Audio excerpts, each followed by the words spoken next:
DM निलंबित हो।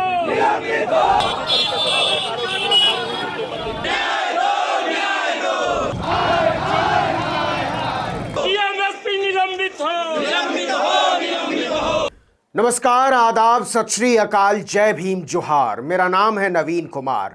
इन तस्वीरों ने बीजेपी के बाबुओं के सामने मिमियाने वाले दिल्ली और नोएडा के पत्रकारों को शर्मिंदा कर दिया है। ये बलिया के पत्रकार हैं जिन्होंने योगी आदित्यनाथ के बुलडोजर के सामने अपना सीना खोल दिया कि डीएम और एसपी को सस्पेंड किए बिना हमारा कारवां रुकेगा नहीं, आप चाहें तो हमें रौंदते हुए निकल जाइए। इस एकता का नतीजा यह हुआ कि पत्रकारों को भेड़ बकरी की तरह हाँकने वाले डीएम को सस्पेंड करना पड़ा।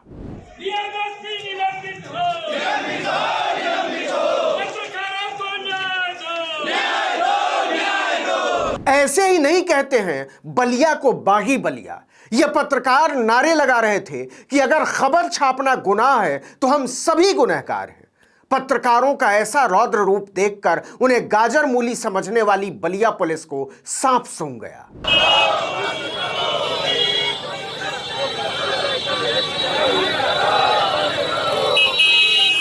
आपको याद होगा, तमाम दावों के बावजूद योगी आदित्यनाथ नकल माफिया पर लगाम नहीं कस पाए।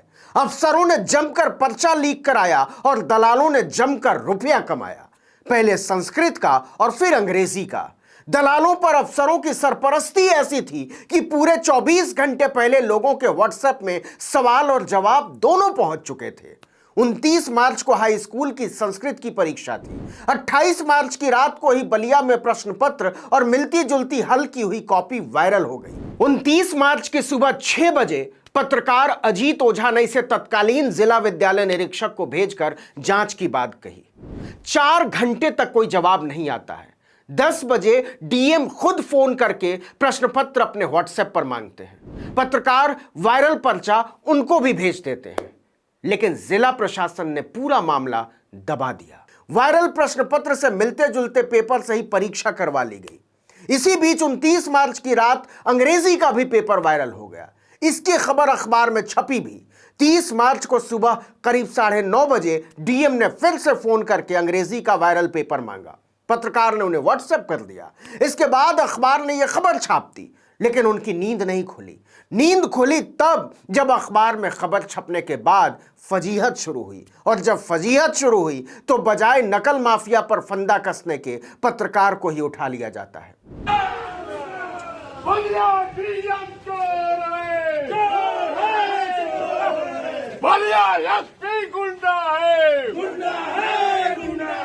पत्रकार दिग्विजय सिंह को अलग अलग धाराओं में बंद करके निठल्ले एसपी और डीएम को लगा था कि मामला दब जाएगा, लेकिन वो मुगालते में थे।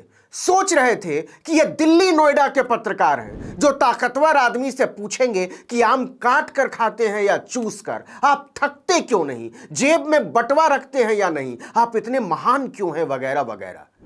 बलिया के पत्रकारों ने अपने स्वाभिमान और पत्रकारिता की साख को बचाने के लिए सड़कों पर उतरने का फैसला किया।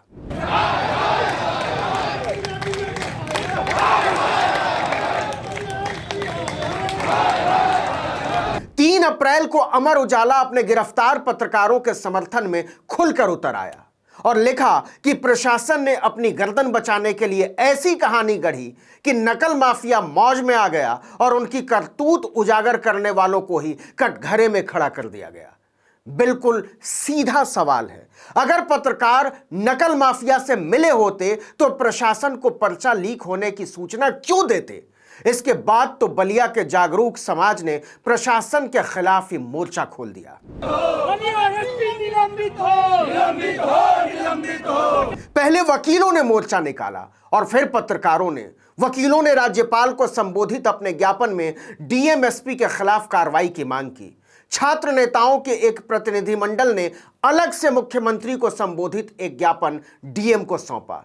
सबका कहना था कि इस पूरे मामले में डीएम और एसपी की भूमिका संदिग्ध है और दोनों को तत्काल प्रभाव से निलंबित किया जाना चाहिए। मुकदमा वापस हो, वापस हो, वापस हो। डीएम एसपी निलंबित हो, निलंबित हो, निलंबित हो। दरअसल पत्रकारों को जेल में डालकर डीएम एसपी योगी की नजरों में अपना नंबर बढ़ाना चाहते थे।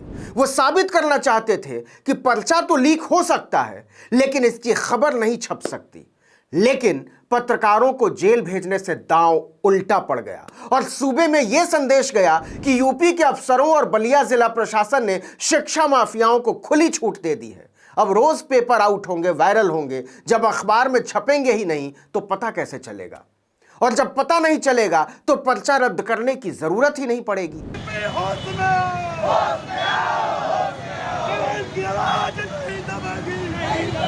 पत्रकारों की एकता ने बलिया से लेकर लखनऊ तक प्रशासन के पांव उखाड़ दिए।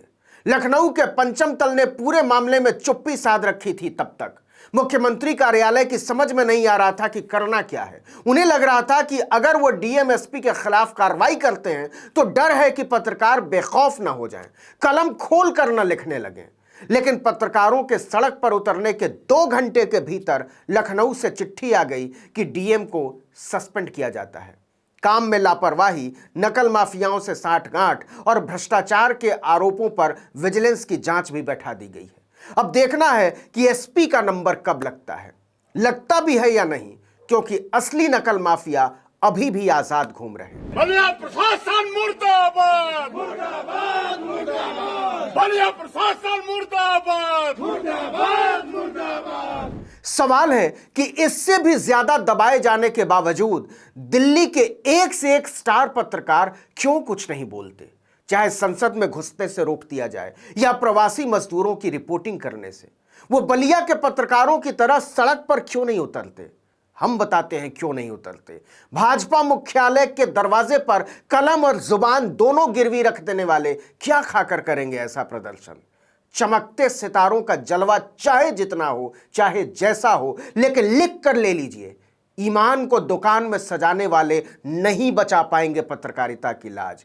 फुटपाथों पर अपनी हिम्मत बिछा देने वालों से बचेगा लोकतंत्र। ऐसे पत्रकारों को 100 सलाम। इस वीडियो में इतना ही, लेकिन अगर आपने आर्टिकल 19 इंडिया को अब तक सब्सक्राइब नहीं किया है तो फौरन कर दीजिए, बेल आइकॉन दबाइए, यूट्यूब पर सब्सक्राइब कर दीजिए, फेसबुक पेज को लाइक कर लीजिए और फॉलो कर लीजिए हमारे इंस्टाग्राम पेज को। हमारा ट्विटर हैंडल है article19_India, उसको भी फॉलो कर लीजिए। नमस्कार। बलिया डीएम निलंबित हो।